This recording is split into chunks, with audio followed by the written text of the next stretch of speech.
오늘 정말 특별한 분을 모셨습니다. 국제도서훈련센터 원장, 그리고 강원대학교 국제무역학과의 교수님이기도 한 이현훈 교수님 모셨습니다. 안녕하십니까? 네, 안녕하세요. 반갑습니다. 교수님께서 그 23년에 지금 대한민국의 상황이 1997년이죠. IMF 상황보다 더 어려울 수도 있다고 말씀해 주셨어요. 97년도 외환위기 하면 어느 날 갑자기 아무도 예상하지 않은 상태에서 갑자기 벌어진 그러한 사태잖아요. 그러한 상황을 뇌졸중 걸린 그러한 인간과 비유를 했어요. 그러니까 우리나라 경제가 외환위기를 겪기 직전까지만 해도 굉장히 겉으로 보기에는 멀쩡했거든요. 그렇죠. 그래서 뭐 97년 초부터 태국이라든가 인도네시아, 말레이시아, 필리핀이 막 연쇄적으로 외환위기를 막 겪고 있는 가운데서도 설마 우리나라 그런 일이 있었겠나? 이렇게 싶었는데 어느 순간에 확 쓰러져 버린 거예요. 그래서 뇌졸중, 중풍이라고도 얘기하잖아요. 그런 중풍 걸린 분이 어느 날 갑자기 푹 쓰러지잖아요.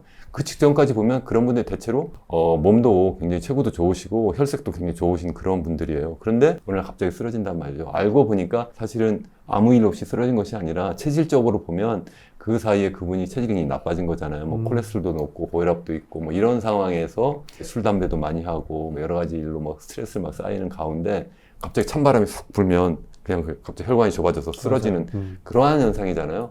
그래서 현재 우리나라는 그러한 것보다는 저는 소위 당뇨병이 걸린 상태에다가 고혈압도 있는 상태인데 계속 매일같이 술 먹고 담배 먹고 이런 상황에서 더 심한 위기가 올 수도 있다. 저는 그런 생각을 해요. 그런 이유는 첫 번째로 그 당시와 달리 우리나라 인구가 굉장히 이미 늙어버렸어요. 그 당시만 해도 전 세계에서 굉장히 젊은 인구가 지금 막 새롭게 경제 활동을 활발하게 확장해 나가는 그러한 순간에서 너무 열심히 확장하다 보니까 좀 무리한 건설 투자도 있었고 여러 가지 분야에 있어서의 그러한 그 과도한 기업 확장이 있으면서 이제 그러한 상황이 벌어진 거죠. 다시 말씀드리면 그렇게 하기 위해서 이제 외채를 많이 끌어오고 그러다 보니까 어느 순간에 외환위기가 동남아에서 막 벌어지면서 전 세계적인 그 국제 투자 자본이 비슷한 나라가 어디야 보니까 이제 한국이 이제 내부적으로 보니까 채무도 상당히 많이 있는 상태고 그것도 단기 채무를 상당히 많이 갖고 있고 이미 내부적으로 보니까 그 부도 위기에 이미 처해 있는 상태고 또 거기에다가 이미 한 6년 동안 계속 국가적으로도 보면 계속 경상수지 적자를 계속 경험하면서 계속 외환보유가 줄어들고 있는 상태거든요. 그런 상태였는데 이제는 그런 것보다는 인구 고령화 상태에서 이미 우리나라의 경제 성장 잠재력이 계속 떨어져 와 있는 상태예요. 그런 상태에서 수출 주도형 경제 성장 전략이 이제 먹혀들지 않는 그런 상황으로 지금 와버린 거예요. 다시 말씀드리면 미국과 중국 간의 본격적인 무역 전쟁, 기술 전쟁, 패권 경쟁으로 이렇게 확장되면서 네. 전 세계가 더 이상 하나의 시장이 아니라 이제 분절화된 그런 양극화된 시장으로 되잖아요. 그러다 네. 보니까 우리나라가 그동안 만들어 놓은 글로벌 밸류체인 또는 글로벌 공급망이 이제 끊어지는 이런 상황이 된 거예요. 우리나라 그동안 해왔던 방식은 주로 원자재를 해외로부터 사와가지고 그걸 갖다가 잘 우리나라의 우수한 인적 자원을 이용해서 중간재 산업을 이렇게 키워나가면서 그것을 중국과 같은 나라 또 아니면 베트남 같은 나라에 이제 수출해서 거기에서 그걸 완제품으로 만들어서 거기에서 미국이라든가 선진 시장에 수출하는 이러한 방식의 어떤 글로벌 공급망, 글로벌 밸류체인을 갖고 있었는데 중국이 갑자기 미국과 그런 어떤 무역 전쟁을 넘어선 어떤 패권 경쟁을 하면서 드디어 이제 중국이 하나의 시장으로부터 자꾸 이제 벗어나는 그러한 상황이 돼버린 거죠. 그러니까 그런 상태에서 우리나라의 어떤 수출 시장이 그렇게 예전과 같이 아주 효율적으로 흐르는 단일 시장이 아니다 보니까 수출 경쟁력이 많이 떨어지고 이미 지난 5월까지 무려 15개월 연속적으로 우리 무역 수지가 계속 적자를 봤어요. 그러다가 이제 최근에 와서 6월, 7월, 8월 3개월 연속 흑자를 봤다고 하는데 사실은 그걸 흑자를 봤다고 보기도 어려운 게 수출은 계속 또 감소를 했거든요. 거의 두 자릿수로 전년 동기 대비로. 거기에다 수입도 감소해요. 그럼 왜 그렇게 됐느냐? 전 세계적인 탈세계화 경향에서 이제 우리나라 수출을 잘 못하니까 우리나라가 수출하는데 필요한 여러 개 원자재 수입을 또 많이 안 하잖아요. 네. 그러다 보니까 이제 수입도 줄어드는 그러한 형태, 소위 얘기하는 불황형 불황형 흑자라고 겪었다는 거죠. 그래서 그런 상태인데 가계부채가 그동안 엄청난 규모로 늘어났잖아요.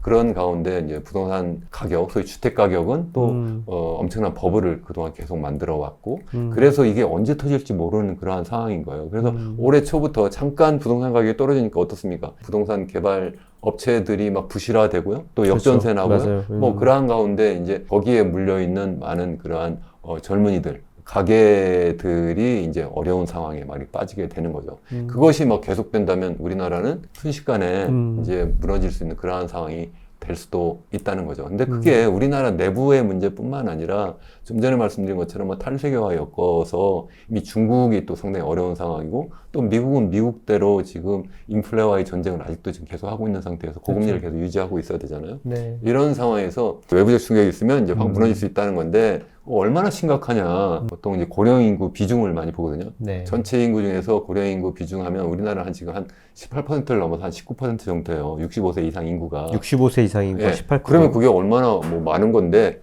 OECD 기준으로 하면 많지 않아요. 상대적으로 인구 고령화 많이 진행이 되지 않았다. 이렇게 네. 얘기를 할 수 있어요. 가장 많이 진행된 나라가 단연코 일본이죠. 65세 이상 인구 비중이 한 30% 정도 이렇게 된다고 하는데 네. 문제는 우리나라의 인구 고령화가 전 세계에서 가장 빠른 속도로 진행되고 있다. 속도가 문제다. 속도가 문제라는 거예요, 항상. 마치 우리 운전할 때도 뭐 이미 뭐 빨리 달리고 있는 그 자동차는 이미 거기에 적응이 돼서 빨리 달릴 수 있잖아요. 그렇죠. 근데 이게 뭐 시속 50km 가다가 갑자기 뭐 200km 달리고 이러면 거기 적응을 잘 못 하잖아요. 그러한 상황이라는 거죠. 원인은 바로 우리나라의 출산율, 합계 출산율이 전 세계에서 가장 낮아요. 그래서 맞아요. 지난해 0.78명이고요. 25만 명 태어났거든요. 굉장히 심각한 상태다. 일본이 전 세계에서 가장 인구 고령화가 많이 진행됐다고 그랬는데 일본의 지난해 합계 출산율은 보기님은 몇 명인지 아십니까? 합계 출산율 일본 네. 한 명? 정도라고 생각하시잖아요. 네. 1.3명이에요. 와, 1.3명? 1.3명 밑으로 떨어진 적이 오. 2000년대 초에 한 두 번인가 밖에 없어요. 우리나라 거의 2배까지 아니라 거의 근 2배네요. 그러니까요. 진짜 우리나라가 심각하구나. 지금 당장은 인구 고령화 많이 진행이 안 됐지만 출산율로 보면 일본에 비해서 엄청나게 낮은 수준이고 전 세계에서 가장 낮아요. OECD 평균이 1.5명이 넘거든요. 1.5, 6명 정도 되는데 두 번째로 출산율이 낮은 나라가 이탈리아인데 거기도 한 1.23명인가 그래요. 와, 우리가 그리고 압도적으로 그리스도 1등이네. 1.28명인가 그래요. 가장 최근 자료로 보면. 그러니까 우리나라하고 비교도 안 되게 탁월하게 지금 낮은 그러한 출산율을 갖고 있다는 거죠. 그렇기 때문에 그것이 바로 우리나라 인구 고령화를 계속 앞당기고 있고 그것이 바로 우리나라의 성장 잠재력을 계속 악화시키고 있고 그것이 여러 가지 문제를 지금 막 동시다발적으로 현재 일으키고 있는 그러한 상황이다. 그렇기 때문에 이게 97년도에 그러한 위기가 아니라 우리가 이미 이제 늙어 있는 상태라 그 당시에는 젊은 인구니까 젊은 사람이 뇌졸중을 한번 쓰러지면 그래도 쉽게 회복되는 경우가 많잖아요. 네. 근데 나이 들어가지고 이미 뭐 여러 당뇨병도 걸리고 이미 여러 가지 체력이 약화된 상태에서 쓰러져 버리면 회복되기가 굉장히 쉽지 않다. 그런 얘기입니다. 그러면 지금 뭐 어떤 위기가 오면이라고 말씀해 주셨는데 위기는 뭐 언제 어떻게 이렇게 탁 오는 건가요? 아니면 뭐 이렇게 말씀해 주신 것처럼 점진적으로 이렇게 진행이 되는 건가요? 뭐 전 두 가지가 다 가능성이 있다고 보는데요. 제가 뭐 계속 지금 우리 경제를 인간의 몸과 계속 비교를 하고 있는데 제가 의사예요. 네. 우리 그 보기님이 그냥 환자로 내방을 했어요. 보니까 당뇨병이 이미 걸려가지고 상당히 높은 수치를 이제 보이고 있어요. 거기에다가 보니까 혈압도 높아요. 콜레스테롤치도 굉장히 높아요. 근데 보니까 매일 술 먹고 담배 피고 좋아요. 거기다 운동도 안 해요. 네.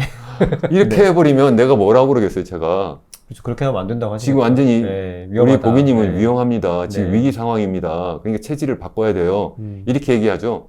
근데 언제 쓰러지나요? 이렇게 물어보시면 저는 그건 모른다. 내일 쓰러질 수도 있고 아니면 1년 뒤에 쓰러질 수도 있다. 분명한 거는 언젠가 그런 상황이 되니까 체질을 바꾸세요. 이렇게 얘기를 하죠. 그렇지만 우선 당장 필요하니까 또 혈압 떨어뜨리는 그 약도 먹을 수 있도록 이렇게 처방은 하겠지만 그게 병을 치료하는 건 아니잖아요. 그래서 그럼 해야 되는 건 뭐냐? 본인이 체질 개선하는 그런 노력을 해야 되는 거라는 거예요.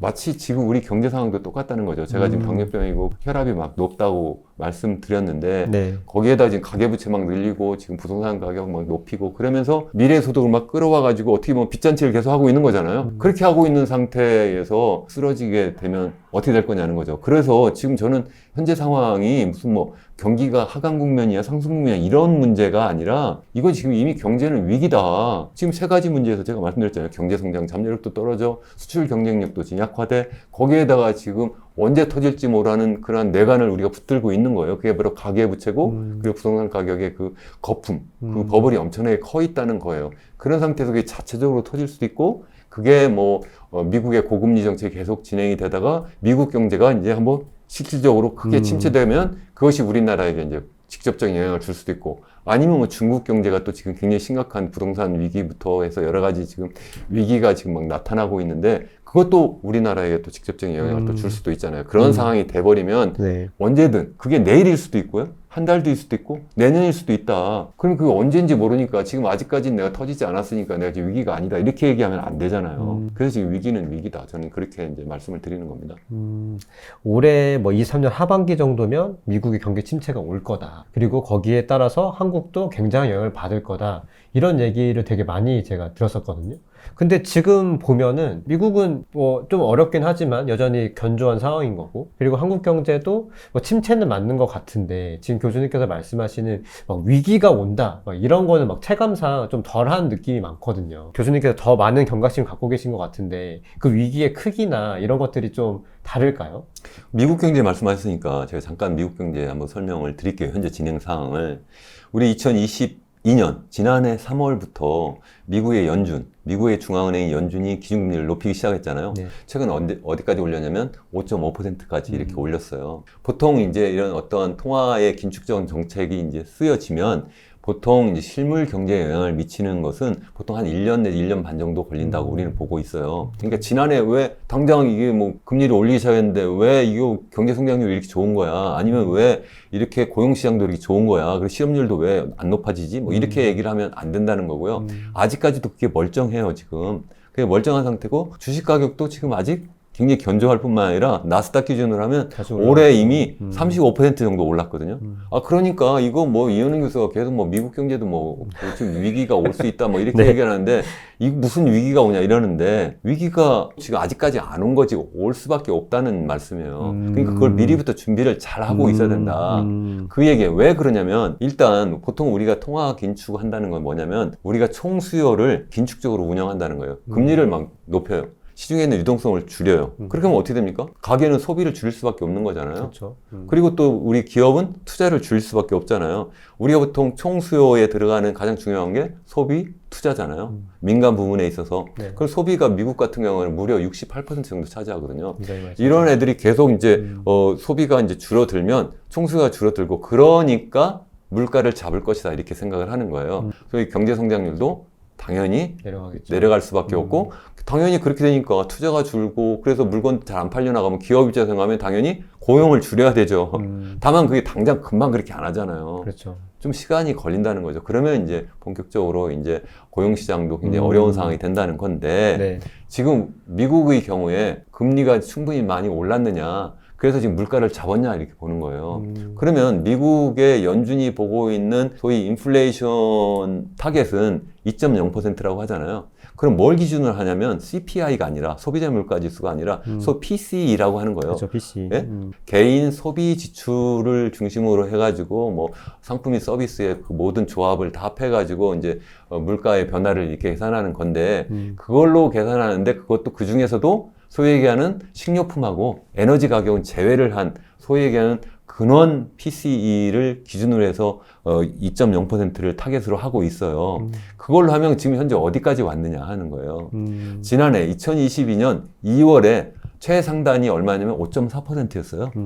전년 동기 대비로. 네. 근데 그러면 지금 가장 최근 나와 있는 데이터가 7월 데이터거든요. 네. 7월 자료가 어디까지 갔냐면 4.2%예요. 4.2. 코어가. 그러니까 5.4에서 4.2로 떨어진 거예요. 6월은 6월은 4.1이었다가 그것도 4.1로 다시 올랐어요. 그러니까 그냥 그 사이에 지금 얼마 떨어졌어요? 금리는 막 높였다고 했는데 코어 PC로 1.2% 떨어진 거예요. 네, 그러네요. 아직 잡지도 못한 거예요, 아직. 근데 어떻게 이 미국의 연준이 그냥 이제 기준금리를 높이지 않고 반대로 도리어 뭐 떨어뜨릴 거라고 생각하냐는 거죠. 이건 정말 희망사항이다. 그렇게 될 수가 없는 거고요. 그래서 당분간 계속 기준금리를 높게 유지할 뿐만 아니라 경우에 따라서는 이게 계속 이렇게 코어 PCE가 계속 높게 유지가 된다면 이게 한 번 정도 더 올릴 수도 있고 두 번도 올릴 수도 있다라고 저는 생각을 하고, 설사 올리지 않더라도 내년까지 계속 갈 거다. 만약 낮춘다면 그건 언제냐? 그야말로 이제 본격적인 실물 경제 충격이 딱 오는 거예요. 그렇게 충격이 오는 거는 우리 2008년도에도 그렇고요. 2000년 닷컴 버블 꺼질 때도 그렇고, 이 부동산 시장이나 아니면 주식 시장에 버블이 한번 팍 꺼져요. 그래야지 본격적으로 이제 실물 경제에 막 악영향을 주면 그때 가가지고 이제 물가도 잡힐 뿐만 아니라 그때 가가지고 이제 뒤늦게 미국 연준이 금리를 낮추기 시작하는 거예요. 닷컴 버블이 2000년 3월에 꺼졌는데요.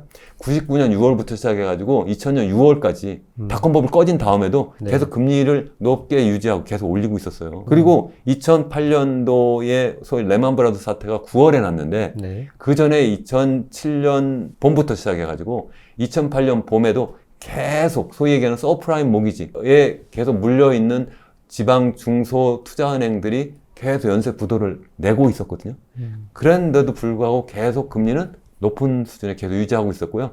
또 더욱 재미있는 거는 그 기간 동안에 소위 얘기하는 GDP 실질 성장률도 떨어지지 않았어요. 실업률도 높아지지 않았어요. 더욱이 소위 얘기하는 나스닥과 같은 그 주식 가격이잖아요. 네. 버블이 꺼질 때까지 계속 치고 올라가요. 지금하고 뭐가 다르죠? 지금도 실물 경제 상황이 그냥 멀쩡하고, 그리고 또 주가 지수도 뭐 제가 아까 말씀드린 것처럼 나스닥 지수가 올해 35% 올랐다고 그랬잖아요. 네. 아니 그 1999년부터 2000년 그 닷컴 버블 꺼질 때까지요. 무려 2배로 올랐어요. 2,400에서 당시에 5,000까지 거의 올랐거든요. 와. 그냥 계속 올라가는 거예요. 2배로. 위기가 진행이 돼도 지표로서 나타나지 않는다. 그러니까 이게 당기게 터지는 순간까지 그렇게 나타나지 않는다. 그래서 지금 올 3월 우리 한번 생각해 보세요. 실리콘밸리 뱅크라든가 뭐 퍼스트 리퍼블릭이라든가 이런 맞아요. 그 중소은행들이 서서히 부도나기 시작하잖아요. 마치 2008년도에 그 당시 베어스턴스라든가 이런 은행들이 파산하기 시작하거든요. 그래서 사람들은 서서히 감지를 하는데도 투자하는 사람들이 그렇게 생각하지 않아요. 또 실물 경제도 아직까지 멀쩡해요. 실제 보면 미국의 경우에 다 멀쩡한 것 같아도 부동산 시장, 특히 소위 얘기하는 상업용 부동산은 이미 많은 위기 상황에 와 있어요. 뭐 뉴욕이라든가 LA라든가 아니 샌프란시스코라든가 이런 데는 이미 사무실 공실률도 굉장히 높고요. 네. 그리고 또 가격도 많이 떨어져 있고 그래서 거기에 몰려 있는 많은 은행들, 지역 중소은행들의 그런 어떤 부채가 지금 굉장히 위기 상황으로 지금 많이 몰려가고 있다는 거예요. 근데 이게 지금 고금리 상황이 여기서 멈추는 것이 아니라 계속 간다면 어떻게 되냐는 거죠. 계속 참을 수 있을 때까지 참다가 어느 순간에 가면 연쇄적으로 터질 수도 있다는 것이 한 가지.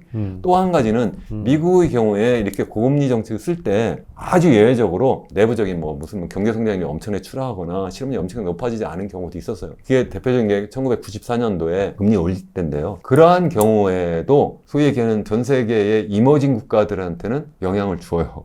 그래서 그 당시에 뭐 멕시코부터 시작해서 좀 더 시간을 두고 아까 말씀드린 것처럼 뭐 동남아까지 네. 태국, 인도네시아, 말레이시아, 필리핀, 한국까지 우리나라까지 그런 거죠. 계속 네. 이제 외환위기를 겪게 만들잖아요. 그러니까 미국이 직접 의도하지는 않았지만 미국이 전 세계에서 가장 중요한 기축통화를 갖고 있고 전 세계에서 미국이 차지하는 경제적 비중이 지금도 이미 4분의 1 정도 되거든요. 25%. 25% 정도 되는데 그 당시에는 한 33%, 한 3분의 1 정도 됐어요. 맞아요. 네. 이렇게 되니까 거기에서 무슨 일이 있으면 당연히 영향이 바로 오죠. 영향을 준다는 거죠. 그래서 그러한 상황이 올 수 있기 때문에 지금 아무렇지도 않으니까 우리나라 괜찮을 거야 이렇게 보기는 굉장히 어렵다는 거예요. 그러니까 정말 현명한 의사라면 아 지금 이 사람의 여러 가지 뭐 지표가 있고 그렇기 때문에 아 앞으로 이렇게 진행되면 이러이러한 가능성이 있을 거야. 미리 대비하세요. 이렇게 하는 게 맞지. 아, 지금 괜찮으니까 계속 나가서 술 먹고 담배 먹고 그냥 노세요. 이렇게 얘기할 수 있느냐는 거예요. 저는. 네. 교수님께서 굉장히 열변을 토해 주셨는데 미안합니다. 열병을 너무 좋다. 더 물어보고 싶은데 지금 제가 궁금한 거는 개인들이 이런 위기가 오면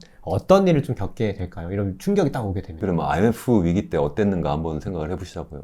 갑자기 패닉 상태에 빠진 중요한 이유가 뭐죠? 내 일자리가 없어진 거예요. 왜 그러냐면 기업들이 파산하니까. 그죠? 네. 그런 상태에서 내가 일자리가 없어지니까 거지가 되고 가난해지고 그래서 이혼하고 자살하는 사람도 있고 전 국민이 엄청나게 어려운 상황에 빠지게 되는 거예요. 어떻게 보면 정부가 국가를 잘못 운영한 죄도 있고 어쩌면 기업들이 너무 문어발식으로 막 맞아. 방만한 경제 운영한 잘못도 있는데 피해는 거의 개인한테 이렇게 가는 거예요.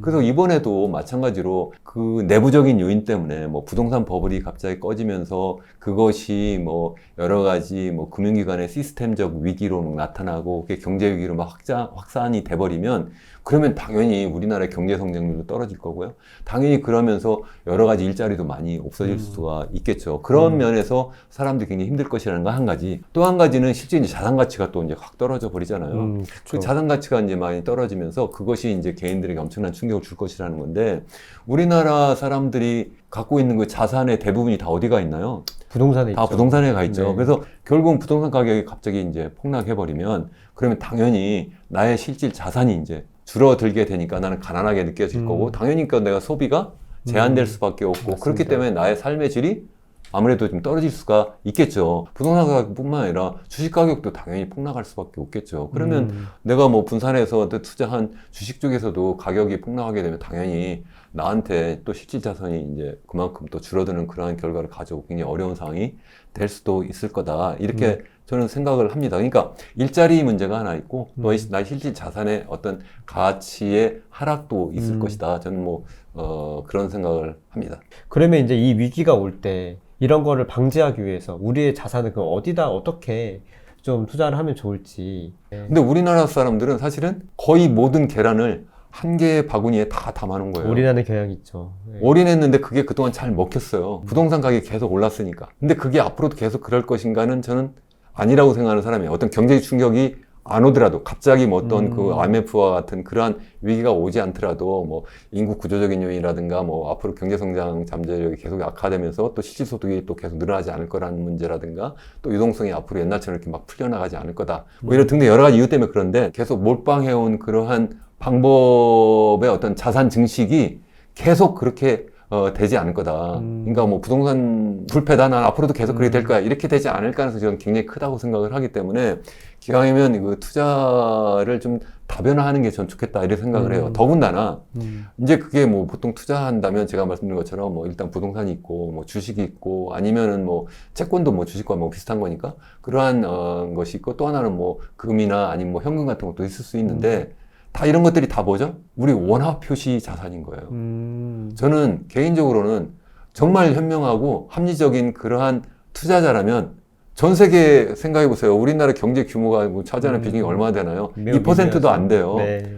2%도 안 되는 그러한 한 나라, 우리나라의 모든 나의 재산을 몰빵하고 있는 거잖아요. 저는 그건 그렇게 현명하지 않다고 생각을 해요. 저는 그래서 뭐 기왕이면 뭐 달러 자산이라든가 이렇게 다양한 자산 포트폴리오를 구성하는 것이 좀 좋겠다 이렇게 생각을 해요. 그렇다고 이제 한국을 하지 말라는 뜻이 아니라 다변화하는 것이 좀 좋지 않을까 이제 저는 개인적으로 그렇게 생각을 합니다. 물론 그렇다고 해서 지금 당장 하라는 뜻은 아니에요. 아까 말씀드린 것처럼 미국 경제도 아까 말씀드린 것처럼 지금 계속 고금리 정책을 쓰고 있기 때문에 뭐 조만간 크래시가 올 수도 있다. 저는 개인적으로 생각을 하고요. 당장 뭐 그렇게 하라는 뜻은 아니지만 뭐 자산 배분을 달러 현금이죠. 이렇게 배분해 놓는 건 전 좋다고 생각을 해요. 왜냐하면 이 계속 그 금리 상황이 되면 당연히 달러는 강달러를 계속 그렇죠. 갈 수밖에 없을 거고요. 하다못해 위기가 와가지고 전 세계적인 예전에 그 어떤 글로벌 금융위기가 재현된다 하더라도 결국은 돈은 다 안전한 자산, 안전자산으로 미국 몰리니까. 자산으로 네. 몰려가니까 미국의 달러가 또 강해지고 그래서 그쪽으로 이렇게 사실은 자산 배분을 하는 것도 좀 좋지 않을까 개인적으로 그렇게 생각을 합니다. 아 그러면 지금 전부 다 달러도 다 바꿔서 전부 지금 다 바로 탈출하라 하실까봐 이런 뜻은 오해하실까봐. 아닙니다. 네, 이렇게 네. 제가 지금 여기서 지금 다 네. 지금 달러 자산으로 다 바꿔서 탈출해라 이런 뜻은 아니다 하는 말씀을 제가 강조해서 드립니다. 네, 지금 당장 뭐 도망가 이거는 아니겠지만 어쨌든 우리 자산을 안전하게 지키기 위해서는 포트폴리오를 다변하게 하고 특히나 원화 표시가 아닌 달러나 뭐 달러뿐만 아니라 또 여러 가지 또 통화가 있으니까 최대한 또 위험을 분산하라는 게 예, 교수님의 조언이었습니다. 한국 경제는 무엇 때문에 결정적으로 위기에 빠질 거라고 좀 생각하시나요? 인간으로 말하면 당뇨병에 걸렸고 고혈압인데 지금 뭐 계속 삼겹살 구워 먹고 매일 파티를 하고 있는 거죠. 거기다 술 먹고 담배 먹고 막 운동도 안 하고 이렇게 되면서 내 몸을 점점 더 체질을 나쁘게 만들고 있잖아요. 그래서 언젠가 내가 쓰러질 수 있는 그러한 잠재적 위험이 있다. 그래서 당신 근육하면 쓰러져요. 이렇게 이제 의사는 당연히 얘기할 거라는 거고 경제학자로서 저도 당연히 우리나라 경제가 굉장히 그러한 위기 상황이니까 이러면 안 됩니다. 정부 정책 담당자들께도 그렇게 말씀드리고 싶고 또 기업하는 분들한테 똑같은 말씀 드리고 싶고 또 개인 투자자들한테도 똑같은 말씀을 드릴 수밖에 없는 거예요. 근데 이렇게 내부적 요인만 가지고 자체적으로 쓰러질 수도 있지만 네. 또 보통 이제 쓰러지는 요인이 뭐냐면 이런 거예요. 뭐 갑자기 엄청난 스트레스 쌓이는 막 일이 막 벌어져요. 또 아니면은 뭐 갑자기 찬바람을 갑자기 그냥 팍 쐬어요. 그러면 갑자기 막 열받아가지고 혈압이 네. 막 폭발하고 아니면 찬바람 때문에 갑자기 혈관이 좁아져가지고 그냥 그렇죠. 쓰러지는 상황이 네. 되잖아요. 네. 그러한 상황이 지금 미국에서도 나타날 수 있고 중국에서도 나타날 수가 있다는 거예요.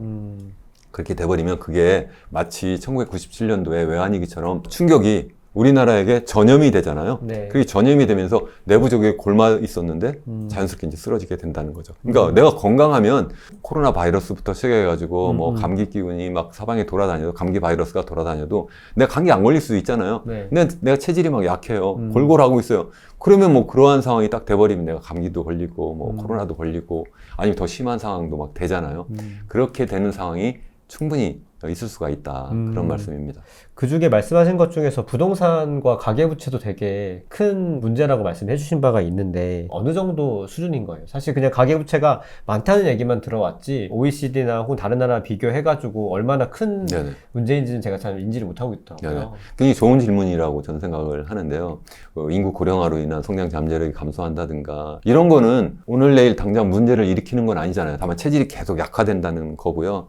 그것보다는 이제 파티를 벌리고 있는 게 문제잖아요. 계속 우리 술 먹고 담배 먹고 뭐 그게 바로 이 부동산 문제라고 저는 생각을 하는데 그동안 그게 바로 우리나라가 가계부채를 계속 키워나가면서 그러니까 돈을 빌려가지고 계속 아파트를 계속 사고 집을 사면서 아파트 가격 계속 올리고 그러니까 또 남들도 다시 또 거기에 소위 뭐 fear of missing out 해가지고 포모라고 하잖아요. 그래서 나도 거기 들어가가지고 같이 동참해가지고 계속 뭐 아파트 가격도 올리고 그래서 계속 어떻게 보면 폭탄 돌리기를 하고 있는 거고 그거는 무슨 얘기냐면 미래로부터 나의 소득을 끌어와가지고 지금 빚으로 이제 그러한 투자를 하는 거죠. 어떻게 보면 투기라고도 볼 수 있을 정도로 뭐 여러 채를 막 갭 투자하면서 막 이렇게 그동안 소위 투자 활동을 해왔는데 이게 굉장히 문제가 될 수가 있다. 왜 그러냐면 현재 우리나라의 그 가계부채가 공식 그 정부 통계로는 GDP 대비로 보면 한 뭐 105% 정도라고 얘기해요. 지난해 말까지 한 105%였는데 네. 올해 초에 한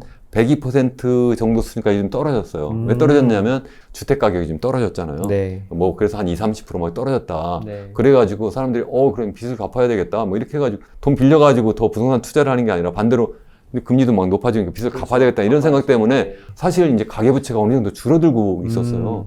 그랬는데 이게 다시 막 높아지는 거예요. 근데 그 105%라는 것도 네. 그 순수하게 우리 가계가 금융기관으로부터 빌린 부채가 105%다. GDP 대비. 네. 근데 금융기관한테만 빌리지 않고 개인한테도 빌려요. 다른 가게한테.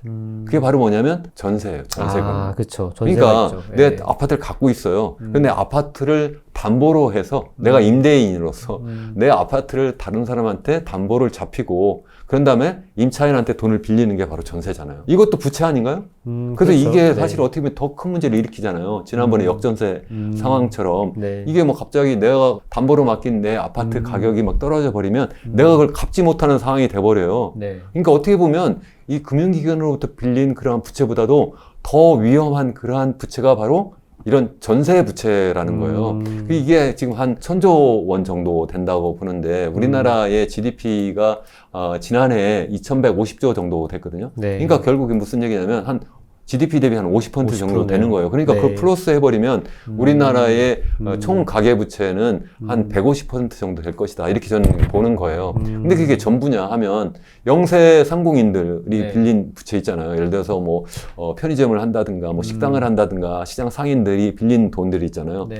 그럼 이게 기업 부채인가요? 그분들이 그거 가지고 뭐 부동산 투자도 했을 수도 있을 거고 아니면 가게의 여러 가지 지출을 위해서 또 썼을 수도 있고 거의 개인 사업자 대출은 가계부채나 마찬가지일 거다 생각을 해요. 그것도 제가 볼 때는 한 GDP 대비 최소한 30% 된다고 하면 한 전체 보면 GDP 대비 한 180%까지 이렇게 올라갈 수 있지 200%에 않을까. 육박한다. 거의 육박한다 이런 얘기고요.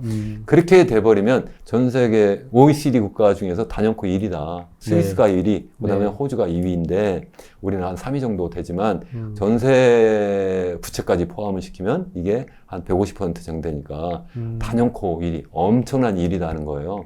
이렇게 많은 그런 부채로 쌓아 올린 집 이런 얘기 들어보셨어요? 부채로 쌓아 올린 집이다, 이게. 우리나라가. 맞아요. 계속 부채로 계속 집값을 올린 거예요. 아, 그래서 내가 부자가 된 그러한 기분이지만 사실은 이게 사상 누각이라는 거예요. 다 빚이다.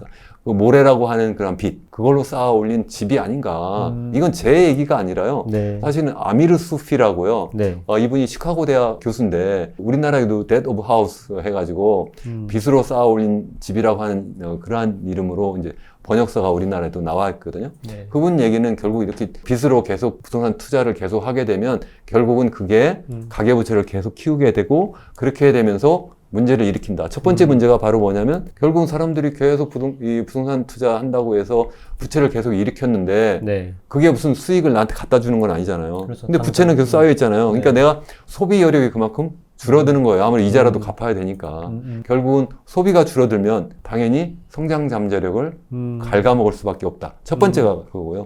두 번째는 바로 뭐냐면 부채가 계속 늘어나고 부동산 분야로 계속 사람들이 몰려들게 되면 네. 산업 구조가 그쪽으로 왜곡된다는 거예요. 보통 소비가 우리나라 같은 경우는 한 48% 정도 차지하는데 네. 두 번째로 많이 차지하는 게 투자거든요. 근데 아, 투자가 그래요? 35% 정도 되는데 35. 그 투자가 네. 그 속을 보면 네. 기업들이 하는 투자가 있어요. 그게 바로 뭐냐 하면 설비 투자, 그렇죠. 지적재산권 투자. 네. 설비 투자는 말 그대로 뭐 공장을 짓고 뭐 이런 거고요. 지적재산권 투자는 말 그대로 새로운 어떤 기술 개발하는 그런 투자예요. 그게 한 절반 정도 되고요. 나머지 절반이 뭐냐면 우리나라의 건설 투자예요.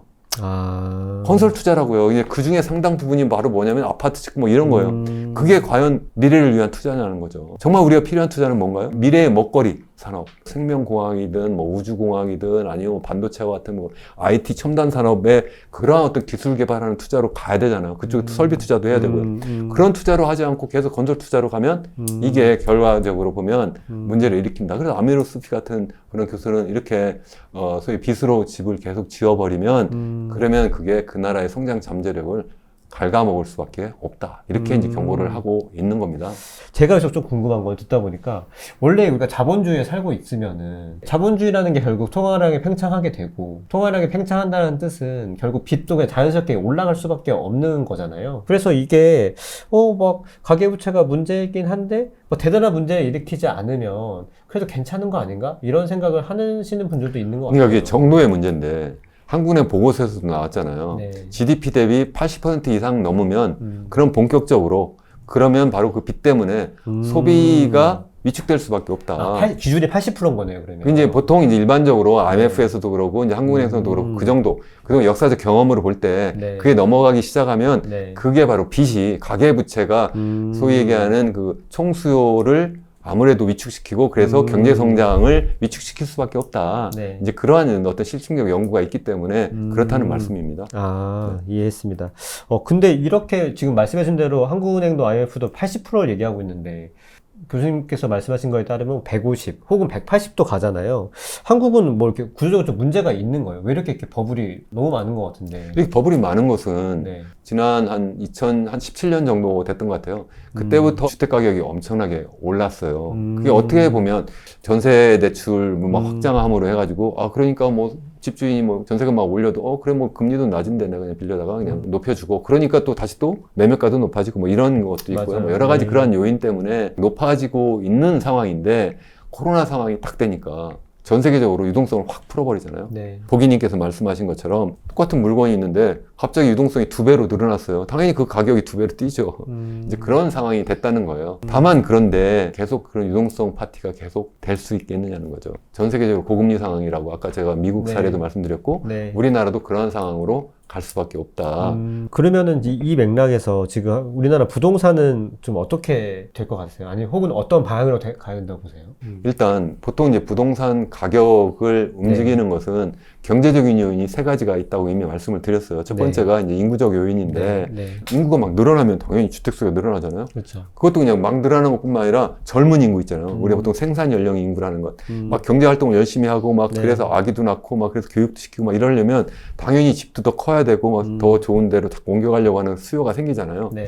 그게 첫 번째예요. 그것 때문에 60년대, 70년대, 80년대에 우리나라 인구가 막 늘어나고 젊은 인구가 막 커질 때 그때 막 그 주택 가격이 빠르게 치솟은 네. 중요한 이유예요. 네. 두 번째는 바로 뭐냐면 소위 얘기하는 실질 경제 성장률이 굉장히 빠르면 또 당연히 주택 가격이 빨리 상승하죠. 왜 그러냐면 그게 바로 뭐예요? 개인들의 실질 소득이 계속 상승했다는 거잖아요. 그렇죠. 그러니까 당연히 식구는 똑같아도 내가 소득이 막 늘어나면 당연히 더 좋은 집, 더 큰 집으로 옮겨가려고 하는 그 수요가 생기잖아요. 네. 그런 이유 때문에 가격이 상승할 수밖에 없다. 세 번째는 우리 지금 계속 보기님하고 얘기한 것처럼 소위 얘기하는 유동성이 계속 많이 풀리면 또 그렇게 될 수밖에 없다 네. 하는 거고, 그게 이제 세 가지 요인인데 네 번째 마지막으로 이제 네. 정부의 정책적 요인이 있는 거죠. 네. 그래서 정부가 적극적으로 해서 뭐 세금 하나도 내지 마라, 뭐 여러 가지 뭐 대출도 막 그냥 무한정으로 해주겠다, 뭐 하면서 빚내서 집 사라, 막 이렇게 해버리면 당연히 우선 당장은 집값이 그렇죠. 오를 수밖에 네. 없는 거죠. 네 가지 어떻게 되겠느냐를 보면 네. 앞으로 미래의 부동산 가격이 어떻게 될 것인지 우리 판단이 서는 건데 한번 우리 보기님도 생각해 보시고 우리 시청자분들도 한번 생각을 해보시면 좋을 것 같아요. 우선 인구 한번 보시자고요. 우선 인구가 2020년 이후에 늘었어요, 줄었어요? 계속 줄었죠. 줄고 있어요. 네. 네. 그래서 또 생산 연령 인구가 굉장히 중요하다고 말씀드렸잖아요. 생산 연령 인구는 이미 2018년부터 줄었죠. 줄어들고 있어요. 절대 수가. 그러니까 인구적 요인으로 소위 그 주택 가격 상승을 시킬 수가 있다 없다? 없다는 거예요. 두 번째로 그러면은 앞으로 그러면 실질 소득이 옛날처럼 그래 빠르게 성장하겠느냐?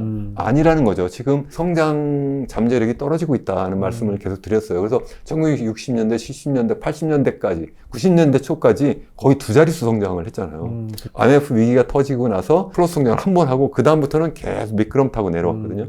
그래서 이게 뭐 5% 후반대로 갔다가 5%대 갔다가 이제 거의 뭐 2, 3% 수준을 갔다가 지금 뭐 1% 수준으로 지금 떨어져 와 있잖아요.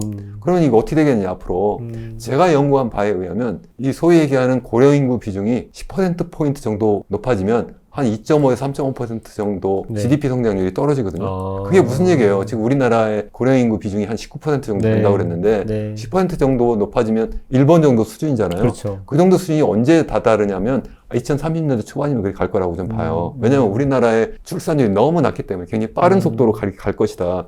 그렇게 되면 지금 뭐 우리나라의 잠재 성장률이 한 2% 정도 남짓이라고 하는데 0% 밑으로 떨어질 가능성이 크다는 거예요. 경제 실질 소득이 증가해서 소위 주택 수요를 증가시켜서 주택 가격을 끌어올리겠느냐는 거예요. 그렇죠. 그 세 번째는 그럼 유동성인데 유동성 이미 말씀드렸잖아요. 전 세계적으로 보면 지금 뭐 미국부터 시작해가지고 아직도 글로벌 인플레이션과의 전쟁에서 끝나지 않은 상황이에요. 이 상황이 앞으로 계속 될 수밖에 없다.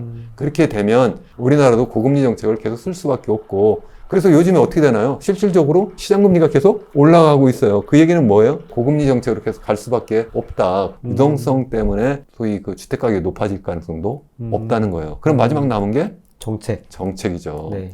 자, 그러면 한번 생각을 해보세요. 지난해 후반기부터 시작해가지고 주택가격이 막 떨어졌잖아요. 한 20%, 30% 고점에서 이렇게 떨어졌다고 그래요. 보통 이렇게 떨어지니까 정부는 이제 큰일 난 거예요. 너무 급작스럽게 떨어지면 거품 꺼뜨리고 그냥 그 충격으로 끝나는 것이 아니라 거기에 물려있는 많은 그러한 중소금융기관, 대형 금융기관까지 이게 계속 연쇄작용으로 해가지고 금융 시스템에 어떤 붕괴가 올 수도 있잖아요. 금융이라는 게 뭐예요? 인간으로 말하면 심장이고 피 같은 혈관 거. 시스템인데 네, 네. 그게 공급이 제대로 안 되는 거예요. 거기에서 이게 딱 고장이 나버리면 실물 경제에 필요한 그러한 자금을 공급을 못 하는 거잖아요. 네. 마치, 그러니까 아까 말씀드린 것처럼 뭐 혈관이 갑자기 경색이 되면 내 몸으로 혈액이 공급이 안 되니까 마비가 오는 것처럼 그런 상황이 딱 돼버리잖아요. 그러니까 그걸 이제 두려워해가지고 정부가 쓴 정책이 소위 얘기하는 빚내서 집사라 하는 정책이죠. 그래서 뭐 특례 보금자리론이라든가 역전세가 났을 때 특별 대출이라든가 아니면 최근에 와가지고는 아예 50년 만기 주택담보대출까지 뭐 해라. 어떻게든 시장금리를 낮추려고 하는 그런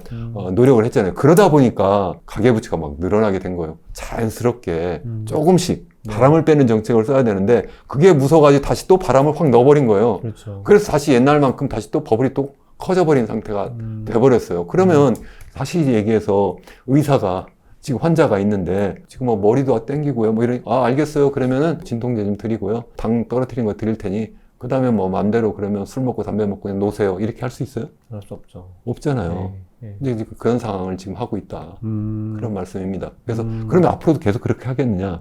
그렇게 못하죠, 당연히.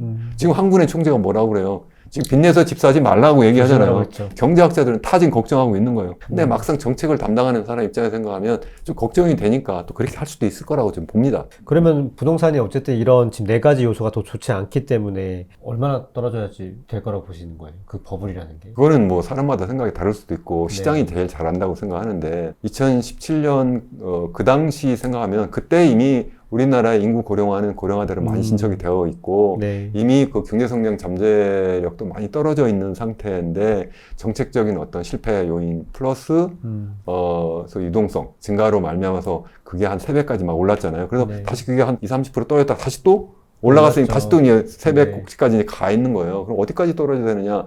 일부에서는 뭐 그래서 옛날 2017년 수준까지 떨어져야 된다. 뭐 이렇게까지 얘기하는데 근데 그 사이에 그래도 뭐 경제 성장을 어느 정도 했잖아요. 네. 거기에 플러스 해가지고 유동성도 뭐 아무리 위축된다고 해도 옛날보다는 더 많이 풀려 있는 상태로 계속 유지가 될 거잖아요.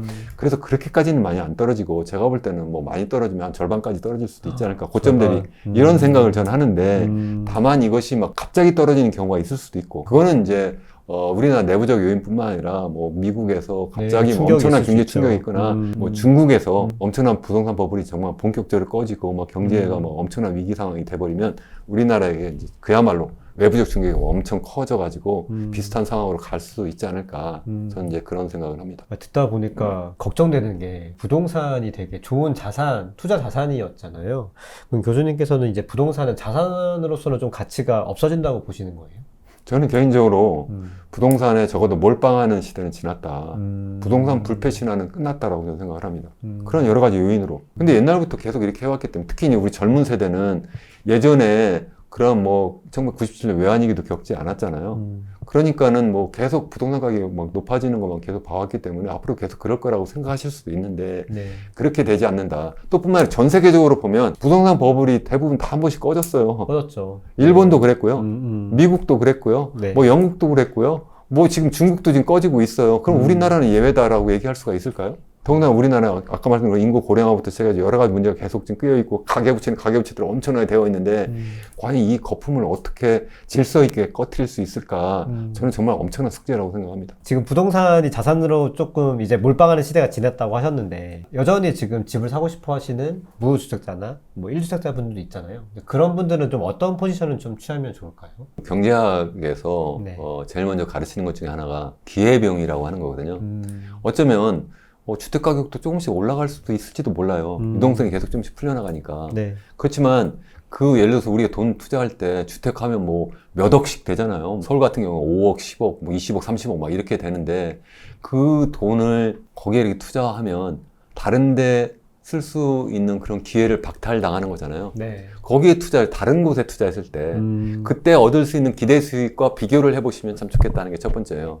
두 번째는 그게 아니라도 내가 주택이라고 하는 그런 자산에 내가 투자를 할 때 내 돈 가지고 100% 하는 경우가 없잖아요. 대출 돈을 또 받아야죠. 대출하잖아요. 네. 그래서 대출했을 때 네. 과연 내가 갖고 있는 소득 가지고 충분히 부담할 수가 있겠느냐 한번 따져보시면 좋을 것 같아요. 예전의 경우에는 내가 그래도 한 몇 년만 버티면 그러면 내 주택 가격이 높아져 가지고 내가 갚아도 충분히 내가 그동안 부담한 뭐 이자 정도는 뭐 만회하고도 남는다 뭐 이렇게 생각을 해서 했지만 과연 앞으로도 계속 그렇겠냐는 거예요. 아까 말씀드린 것처럼 여러 가지 요인으로 해서 가격 상승 폭이 예전처럼 크지 않을 거다. 아무리 낙관적으로 생각해도 도리어 떨어질 가능성이 도리어 더 많고 그러한 상태고 또 금리는 금리대로 계속 높아져 있는 상태인데 과연 그 부담을 어떻게 할 수 있을까? 저는 이제 그런 걱정을 개인적으로는 하고 있습니다. 지금 중국이 지금 막 부동산 시장에 막 도미노를 파산을 하면서 좀 붕괴하는 소식이 좀 있는데 이 중국이 어떤 상황이고 또 이게 우리나라에 어떤 영향을 미칠지가 좀 궁금합니다. 저 나름대로 예상을 말씀드리기 전에 네. 이걸 왜 우리가 논의해야 되는지 한번 우리가 짚고 넘어가야 될 것 같아요. 네. 중국 얘기를 하는 뭐 여러 뭐 유튜브 채널이라든가 여러 가지 네. 방송을 보면 네. 거기에 그 시청자 반응 중에 네. 아니 지금 왜 중국 걱정하냐 쓸데없이 우리도 지금 세상 우리나 걱정하지 이렇게 얘기를 하시는데 네팔차도 지금 석사인데 중국을 네. 걱정해서가 아니라 중국 상황이 우리나라에게 너무 밀접한 영향을 미치기 때문에 하는 거예요. 중국이 잘못돼 버리면 이게 우리나라한테도 엄청난 부정적인 영향을 미칠 수밖에 없다. 그렇게 된 중요한 이유가 바로 뭐냐면 중국이 전 세계에서 볼 때 미국 다음으로 큰 경제 규모를 갖고 있잖아요. 그래서 아까 말씀드린 것처럼 뭐 미국이 GDP 기준으로 보면 전 세계에서 25% 정도 차지하고 중국은 한 20%, 한 19.5% 정도 차지하거든요. 그러니까 굉장히 큰 그러한 굉장히 경제 규모를 크죠. 차지하고 네. 있을 뿐만 아니라 네. 우리나라의 최대 무역 파트너예요. 그래서 아직 지난해 같은 경우는 뭐 한 20%가 훨씬 넘었는데 올해 기준으로 아직 그렇게 막 계속 중국으로 수출이 줄어들어도 거의 20% 가까이 이렇게 되는데 중국에서 어떤 그 상황이 전개되냐에 따라서 우리나라의 어떤 대외 수출 플러스 어떤 투자 관련된 여러 환경이 막 바뀌기 때문에 네. 그것이 우리나라에 어떻게 영향을 줄 것인가를 이해하기 위해서 중국을 본다 이렇게 생각하면 좋을 것 같습니다. 그래서 네. 고객님께서 말씀하신 것처럼 8월부터 한 달 전부터 시작해서 갑자기 뭐 중국 부동산 얘기가 지금 모든 그런 전문가라는 분들에게 네. 다 지금 최대 화두가 된 것 같아요. 그렇게 된 것은 소위 비구위안 네. 이라고 하는 컨트리 가든이라고 하는 중국의 최대 부동산 개발 회사가 소위 부도 위기 상황까지 이렇게 막 몰리잖아요. 그래서 네. 막 이제 만기가 돌아온 그러한 채권에 대한 이자를 막 이렇게 갚지 못하는 막 이런 상황이 되면서 이거 어떻게 되는 거야? 뭐 이렇게 했는데 그게 그걸로 끝나는 것이 아니라 그 뒤에도 보니까 이러한 부동산 개발 업체들에게 아주 주된 그러한 어떤 자금원이 되는 뭐 국제 신탁이라든가 뭐 이러한 회사들도 보니까 돈을 이제 여러 이제 그 뭐 가게라든가 여러 개인들한테 이제 받았죠. 끌어왔는데 네. 그걸 갖다가 다시 이제 돌려줘야 되는 상황이 됐는데 갚지 못하는 상황이 돼버리니까 이게 그냥 직접적인 부동산 개발 업체뿐만 아니라 거기에 자금원이 되는 그러한 또 투자 신탁 회사까지도 또 뭐 이렇게 몰리게 되고 그걸로 끝나는 것이 아니라 보니까 2021년 말에 처음 부동산 개발 업체 중에서 그래도 굉장히 대규모 그러한 규모를 갖고 있었던 헝다 그렇죠. 그룹이 헝다. 네. 또 부채 위기에 있었잖아요. 네. 그걸 상황이 다 끝난 줄 알았더니 보니까 최근에 보니까 뭐 뉴욕 맨하탄에 있는 지방 법원에 화산 보호 신청까지도 하고 뭐 이러면서 불이 꺼지지 않은 그러한 상황이 막 되는 거죠. 그래서 지금 어쩌면 대규모 부동산 개발 업체만 계속 신문에 보도되지만 조그만 그런 어떤 투자 은행 플러스 개발 업체들이 얼마나 많겠어요. 그렇죠. 수백 개의 그러한 금융기관들이 굉장히 어려운 유동성 위기에 현재 지금 빠져 있는 것이 아닌가 저는 개인적으로 그렇게 보고 있습니다. 이 중국이 지금 향후 10년간 네. 집을 한 채도 안 지어도 될 정도로 굉장히 많이 공급이 됐다고 하더라고요. 네.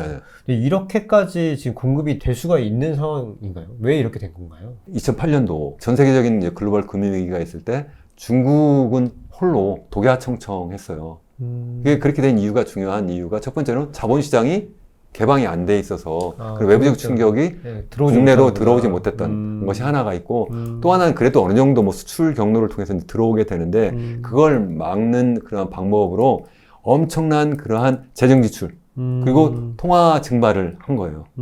소위 확장적 재정 정책과 확장적 통화 정책을 쓴 거예요. 쉽게 얘기하면 유동성이 시중에 엄청나게 풀린 거예요. 정부가 이제 유도를 한 거예요. 그렇게 하면서 이 부동산 개발 업체들도 엄청나게 이제 승승장구한 거고요. 그렇게 하면서 집들 엄청나게 진 거고, 그러면서 이제 유동성이 또 풀려 있으니까 사람들이 그거 가지고 집을 사네? 집을 사니까 또 가격이 올라가요. 부동산 개발 업체들은 계속 주택을 계속 지면 거기도 우리나라처럼 비슷하게 선분양 제도가 있으니까 땅은 이미 사놓은 상태고 설계도면이 있고 그런 사람들한테 돈을 모아가지고 그거 가지고 주택 짓고 새로운 또 그런 땅 매입해가지고 다시 또 주택 짓고 그것도 땅도 대부분 다 이제 물론 개인 소유가 아니기 때문에 지방 정부로부터 소위 토지 사용권을 사가지고 이제 이렇게 해가지고 주택 가격을 높이는 가운데 과잉 공급이 된 거예요. 그래서 한 연구 조사에 의하면 전체 주택 현재 보급되어 있는 총수 중에 한 5분의 1 정도, 그래서 한 네. 1억 채 정도, 1억 채? 많게는 뭐 1억 3천 채 정도. 1억 채? 그러니까 저도 와, 믿기지 않는데요. 말이 되나, 그러니까 이게. 그 정도가 현재 분양은 대부분 되었는데 와. 이 사람들이 그냥 두 채, 세 채 그냥 갖고 있는 거예요.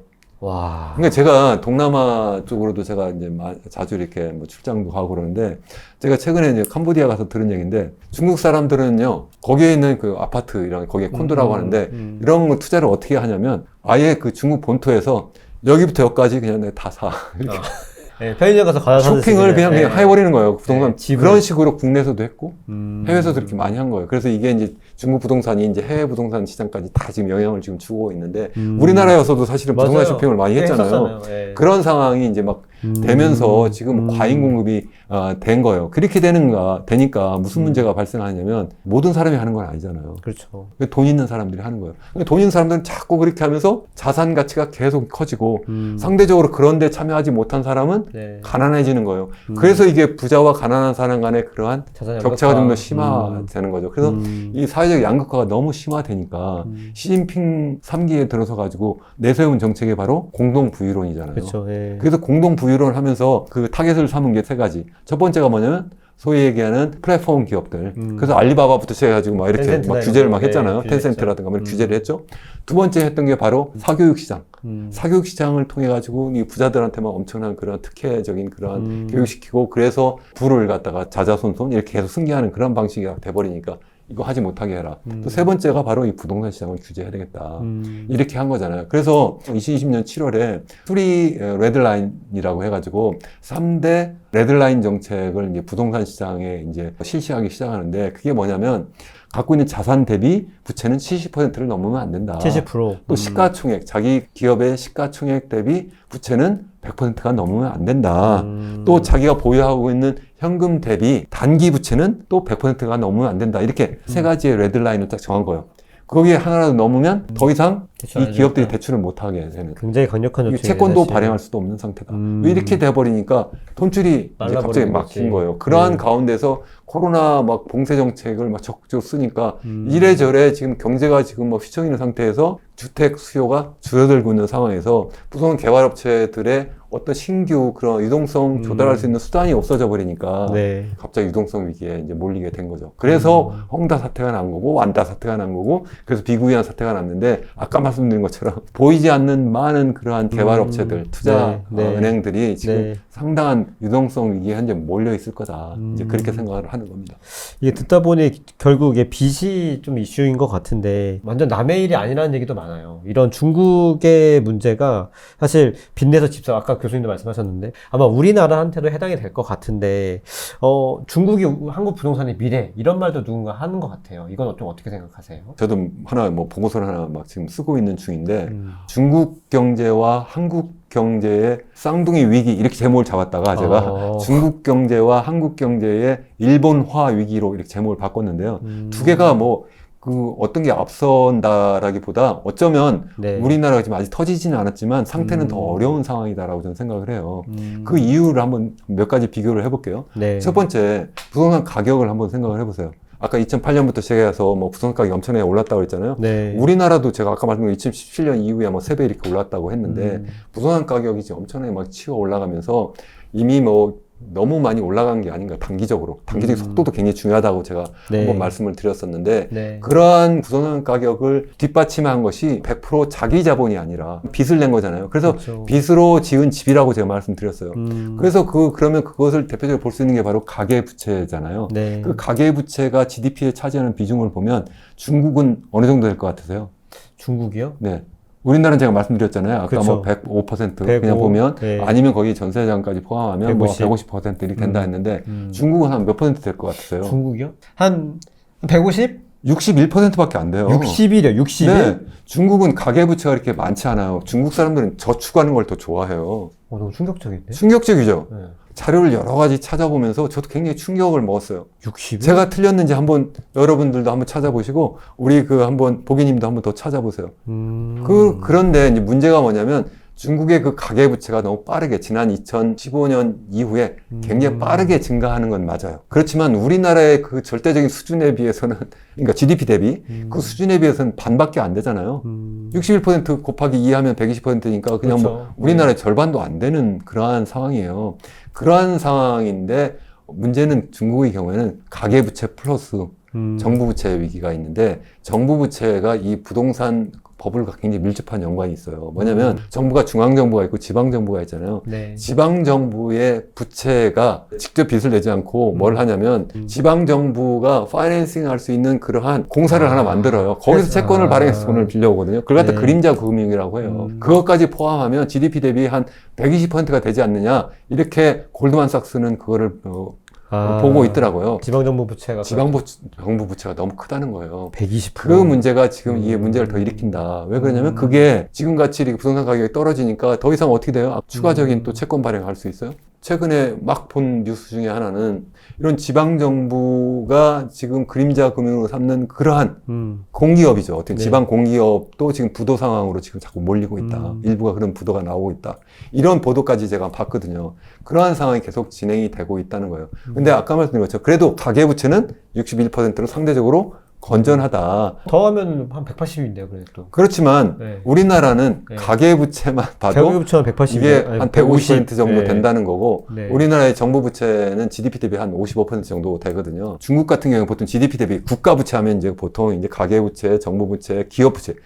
또 중국은 또 기업 부채도 이게 한 130% 이상 네. 굉장히 많거든요. 혹자는 뭐 한 150% 정도 된다 뭐 이렇게 보는데 그렇게 하면 GDP 한 300% 정도 된다고 하는데 우리나라도 그거보다 적지 않을 거다 저는 그렇게 생각을 해요. 아까 말한 거 뭐 전세자금까지 포함하는 가계부채 규모에다가 GDP 대비 100%가 넘고 있는 기업부채 플러스 정부부채는 우리나라 상대적으로 낮은 편인데 그걸 다 합하면 우리나라도 상당히 높은 수준이고 특히 가계부채만 따지고 보면 중국보다 상대적으로 굉장히 양호한 상태다 하는 것이 있어요. 또 뿐만 아니라 이 가계 자산에서 부동산 자산이 차지하는 비중이 아까 말씀드린 것처럼 우리나라의 경우에는 64.4%라고 한국은행 자료에 의하면 네. 통계청 자료는 한 75%라고 했는데 중국은 한 65% 정도 된다고 하거든요. 네. 그러니까 상대적으로 우리나라가 더 많은 거죠. 많으면 많지 적지 않을 거다는 거예요. 그러니까 중국에 비해서 부동산 가격도 빠르면 빨랐지 늦게 오르지 않았고 그리고 또 가계부채도 적지 않고 많으면 더 많고 또 거기에서 가계자산에서 차지하는 부동산 비중도 적지 않고 이런 상황에다가 인구 고령화도 중국의 경우에는 지난해에 65세 이상 인구가 한 14% 정도 차지하거든요. 근데 우리나라는 19%예요. 네, 네. 또 중국도 굉장히 빠르게 우리나라 다음으로 빠르게 인구 고령화가 진행되고는 있어요. 거기에 지난해에 중국 같은 경우에 합계 출산율이 1.09명이거든요. 1.09. 그래도 우리나라보다는 좀 높긴 높은 높네. 편인데 네. 그래도 굉장히 빠르게 인구 네. 고령화가 진행이 되고 그래서 소위 성장 잠재력이 앞으로 계속 떨어질 거다 이렇게 보고 있는 거고요. 그래서 우리나라는 그거보다 더 심하다고 말씀드렸잖아요. 수출 경쟁력 보면 또 중국하고 비슷하게 뭐 서로 중국은 어쩌면 미국하고 직접적인 패권 경쟁을 해야 되고 또 무역 전쟁을 해야 되기 때문에 더 심각한 그런 어떤 수출 경쟁력의 어떤 훼손을 가져올 것 같긴 하지만 우리나라도 만만치 않다. 그래서 우리나라도 뭐 중국을 보면서 그래서 우리가 아유 저놈들 드디어 무너지는구나 이렇게 생각하는 분들도 계시고 아 그래 우리는 뭐 그래도 쟤들보다 낫네 이렇게 생각할 게 아니라 어쩌면 타산지석으로 삼아야 될 뿐만 아니라 어쩌면 묻은 개가 뭐 보면서 흉본다 뭐 이런 정도라고 네. 보는 것이 더 적합하지 않을까 저는 그런 생각을 합니다. 결국은 거의 같이 비슷하게 될 거다. 여러 가지 요건들이 뭐 원인이나 뭐 수치는 다르겠지만 결국 앓고 있는 증상이 비슷하기 때문에 중국처럼 될 거다라고 말씀해 주신 걸 이해하면 되겠네요. 그래서 이게 바로 제가 아까 잠깐 보고서 쓰면서 네. 중국 경제와 한국 경제의 그 일본화, 영어로 아. 제패니스케이션이라고 제가 네. 이렇게 제목을 잡았다고 했는데 네. 중국이 지금 그러한 그 일본화, 일본의 잃어버린 10년, 20년, 30년에 초입으로 지금 막 들어가고 있는 것처럼 보여요. 보통 일본화 하면 일본의 잃어버린 10년의 특징이 뭐예요? 첫 번째 부동산 버블이 꺼진다. 그렇죠. 네. 두 번째 인구 고령화가 음. 그런 어떤 성장 잠재력을 크게 훼손하고 있다. 세 번째가 디플레이션. 7개월 이상 계속 마이너스를 계속 유지하고 있고요. 이 3대 물가지표가 다 마이너스로 가고 있는 것은 아마 중국에서 초유의 사태가 아닌가 저는 그렇게 생각을 하고 그렇죠. 있다. 중국은 항상 그런 네. 상황이 되고 있습니다. 네. 지금 좀 예상하지도 못하는 곳에서 또 위기가 막 피어오르고 있다고 하는데 바로 홍콩이거든요. 그 홍콩에 굉장히 유명한 또 제1부자 리커싱이라고 있잖아요. 그 리커싱이 지금 부동산을 막 헐가에 팔고 자산을 싱가포르로 옮기고 있다는 뭐 기사들을 좀 본 적이 있어요. 아시아 혹시 부동산 버블이 막 이게 여기저기 지금 왜 뭐 중국도 있고 우리나라도 있고 막 이런 위기들이 좀 아시아로 퍼지는 경향이 있는 건지 좀 궁금합니다.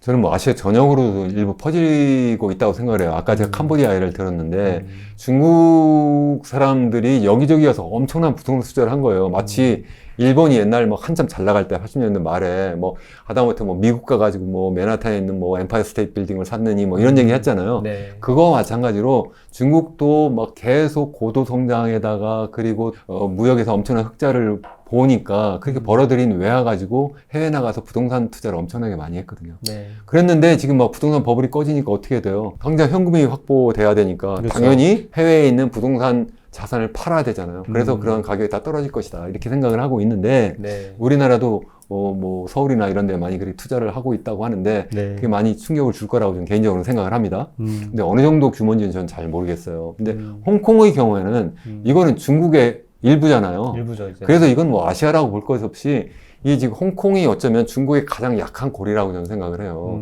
그래서 본격적으로 홍콩에서 크게 문제가 벌어질 수도 있겠다. 그렇게 생각을 해요. 그런 이유가 뭐냐면 홍콩은 중국하고 달리 이 소위 통화를 다른 걸 쓰고 있잖아요. 홍콩 달러를 써요. 이 홍콩 달러는 미국 달러와 페그가 되어 맞아요. 있어요. 페그가 페그가 됐다는 것은 고정환율제라고 하는 거예요. 그 얘기는 무슨 얘기냐면 미국에서 예를 들어서 기준금리를 높이잖아요. 따라 올려야 돼요. 그래서 미국의 기준금리가 0.25에서 상단이 5.5까지 올렸다고 그랬잖아요. 홍콩은 기준금리를 0.75에서 5.75까지 거의 따라 올려요. 똑같이 따라 올려요. 너무 힘들겠다.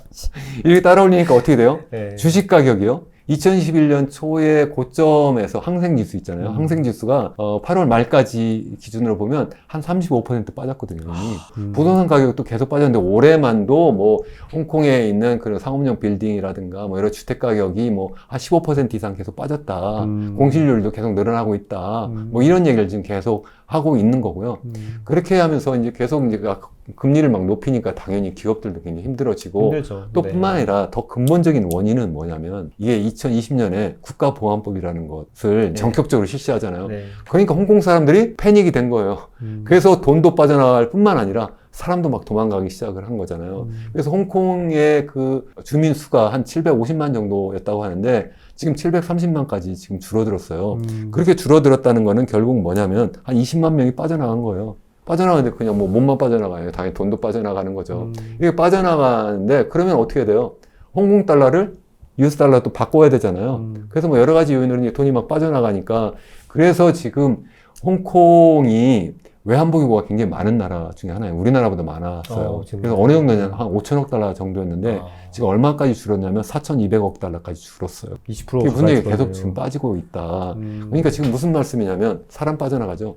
돈 빠져나가죠. 빠져나가고. 주식 가격이 떨어지죠. 부동산 가격이 떨어지죠. 그러니까 어떻게 하겠어요? 야, 이거 계속 고정환율제도 유지할 수 있겠어? 잘못해서가 이게 그렇게 안 돼가지고 홍콩 달러가 확 떨어지면 이미 투자한 사람들이 엄청난 손해를 보잖아요. 그러니까 더 많이 빠져나가는 거예요. 네. 어떻게 해야 돼요? 홍콩의 중앙은행이라고 하는 곳에서는 보유하고 있는 달러를 계속 시장에 네, 줘야죠. 배출해야 되죠. 그게 네. 바로 뭐죠? 우리나라가 외환위기 때 했던 일이에요. 그게 우리나라 환율 방어하겠다고 해가지고 갖고 있지도 않은 그 조그만 그런 외환보유고에서 팔다가 결국 펑 터졌잖아요. 그래서 갑자기 환율이 한 850원대에서 2,000원까지 올라갔잖아요. 그런 상황이 될 수도 있다. 그래서 이거는 중국 본토에서 크게 터지는 것이 아니라 사람이 어디나 다 약한 부분이 먼저 있잖아요. 그래서 거기부터 터질 수도 있지 않을까. 그러니까 아까 제가 뭐 여러 가지 뭐 당뇨병에다 뭐 고혈압에겠는데 제가 볼 때는 터질 수 있는 그 약한 부분이 여기서 이렇게 뭐 경동맥이 올라간다고 하는데 그 경동맥이 홍콩이 아닌가? 저는 개인적으로 그렇게 또 생각을 합니다. 네, 좋습니다. 지금 상황이 되게 듣다 보니까 정말 좀 위기가 여기까지 온 것 같은 느낌도 많이 드는데 이런 상황에 대해서 우리가 개인이 한 명 한 명이 좀 어떻게 좀 대처하면 좋을지 이런 걸 마지막으로 좀 한번 여쭙고 싶습니다.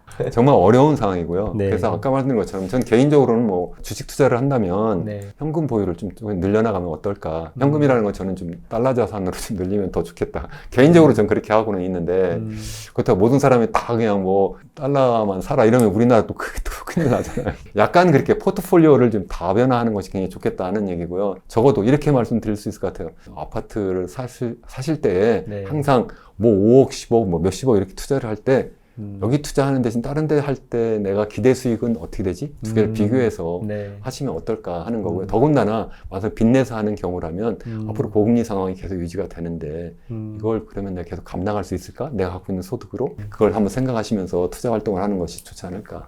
개인적으로 그렇게 생각합니다.